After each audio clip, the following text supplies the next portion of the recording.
ছাত্রছাত্রী আমার চ্যানেলে ভিডিওটি দেখার জন্য স্বাগত জানাই। তোমরা যারা দশম শ্রেণীতে ফার্স্ট সামেটিভ পরীক্ষা দেবে তাদের জন্য বাংলা বিষয়ে একটি প্রশ্নপত্র এবং তার উত্তর নিয়ে আজকের ভিডিওতে হাজির হয়েছি। আশা করি ভিডিওটি শুরু থেকে শেষ পর্যন্ত মনোযোগ সহকারে দেখবে, তাতে উপকৃত হবে। তো চলো এবার শুরু করা যাক। ভিডিও শুরুর আগে একটু কথা বলে রাখা ভালো যে এই মাত্র স্কুলের পরীক্ষা শেষ হলো, কাজেই পরীক্ষার প্রশ্নপত্র মনোযোগ সহকারে দেখলে অনেকটা উপকৃত হবে। প্রথম প্রশ্ন একের দাগে এদেশের কিচ্ছু হবে না বলে সিনেমা দেখতে চলে যান। কে সিনেমা দেখতে চলে যান? সঠিক উত্তর হবে ঘয়ের দাগে ছোট মেসো, অর্থাৎ তপনের ছোট মেসো সিনেমা দেখতে চলে যান। দুয়ের দাগে চায়ের টেবিলে কথাটা ওঠে কখন? সকালে না বিকেলে না সন্ধ্যায় না রাত্রে, কখন ওঠে? সঠিক উত্তর হবে ক্ষয়ের দাগে বিকেলে।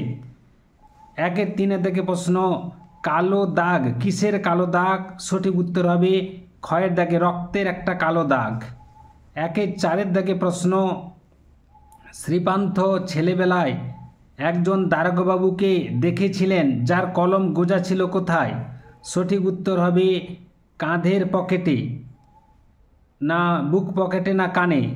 এখানে পায়ের মোজায় গোজা, অর্থাৎ দারোগাবাবুর কলম গোজা ছিল পায়ের মোজায়। পাঁচে থেকে প্রশ্ন উপার্জন যা হয় তাই ইলিশের মরশুমে। রেখাঙ্কিত পদটির কারক বিভক্তি হলো মরশুমে, পদটির কারক হলো অধিকরণ কারকে এ বিভক্তি।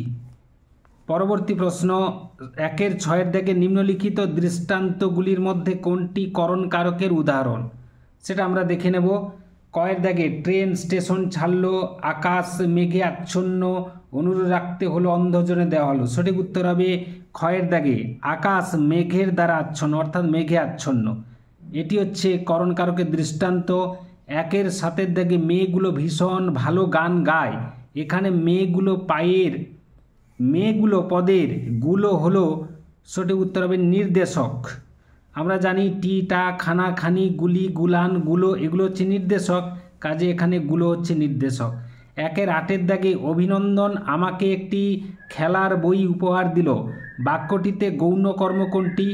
গৌণকর্ম হচ্ছে আমরা জানি প্রাণীবাচক কর্মকে গৌণকর্ম বলে, অর্থাৎ তাহলে এখানে আমাকে হলো গৌণকর্ম।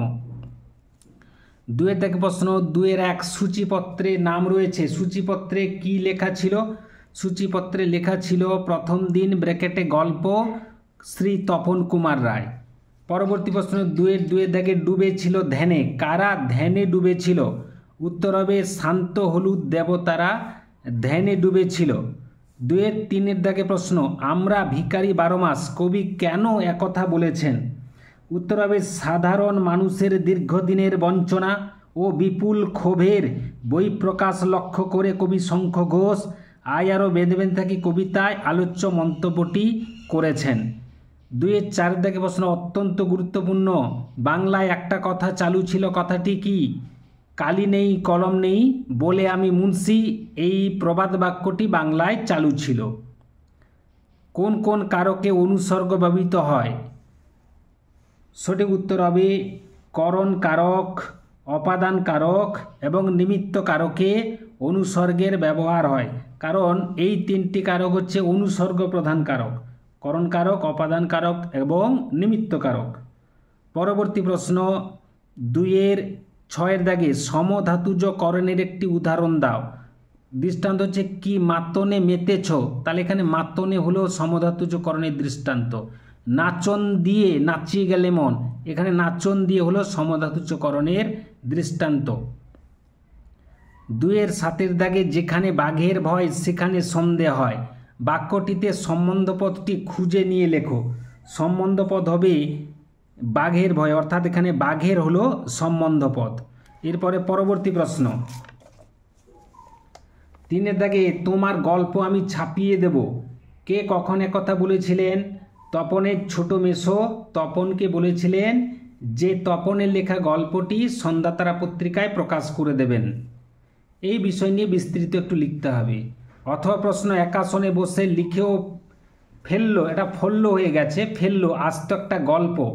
কখন কিভাবে তপন একটি আস্ত গল্প লিখেছিল? কখন লিখেছিল? তপন দুপুর বেলায় তার গল্পটি লিখেছিল। কিভাবে না তপন দুপুর বেলায় যখন সবাই নিথর নিথর নিস্তব্ধ চুপচাপ ঘুমোচ্ছে, সেই সময়ে মায়ের আনা হোম টাস্কের খাতার কলম নিয়ে তপন তেতলার সিঁড়িতে উঠে যায়।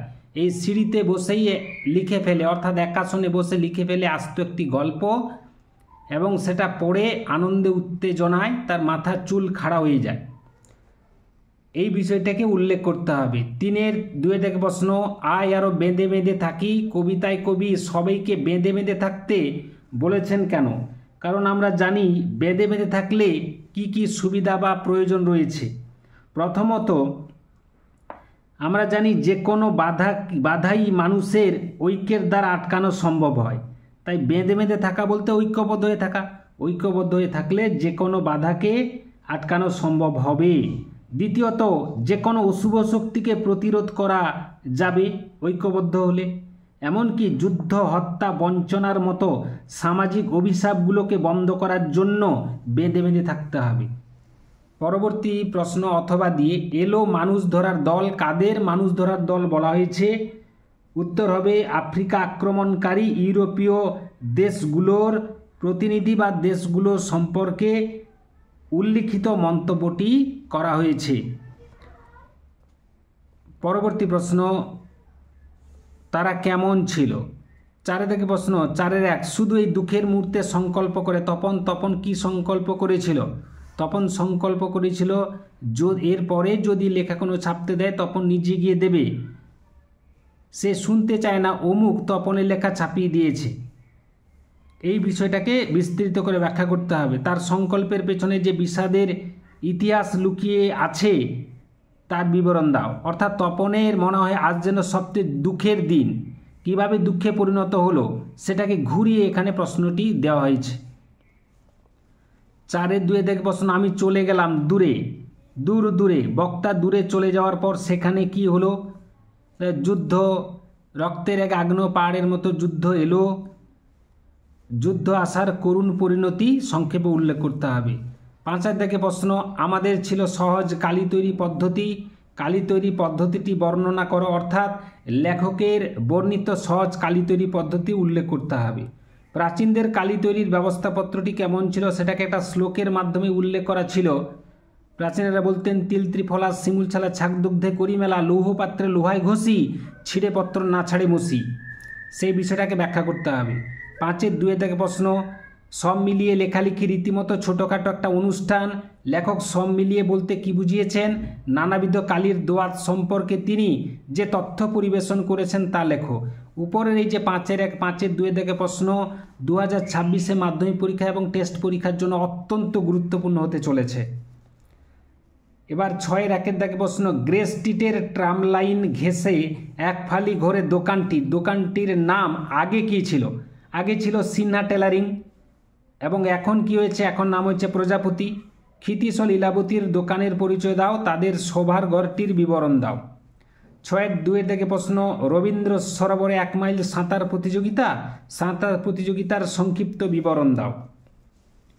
এরপরে চলিত গদ্যে বঙ্গানুবাদ, এটা কিন্তু আমি সমাধান করে দিয়েছি, তোমরা একটু দেখে নিও।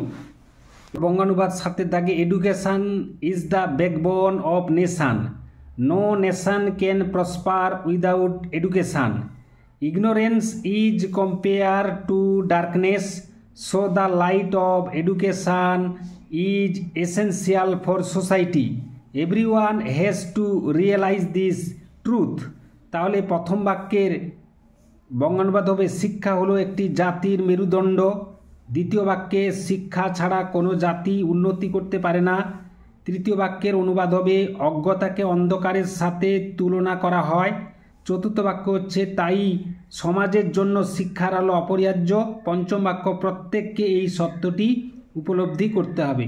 এই ছিল আজকের ভিডিও। আশা করি ভিডিওটি ভালো লেগেছে। লাগলে অবশ্যই একটা লাইক করে দাও, শেয়ার করে দাও। চ্যানেলে নতুন হয়ে থাকলে চ্যানেলটি অবশ্যই সাবস্ক্রাইব করে চ্যানেলের পাশে থাকো। ভিডিওটি এতক্ষণ ধরে দেখার জন্য ধন্যবাদ রইল। নেক্সট ভিডিও আর তোমাদের সঙ্গে দেখা হচ্ছে।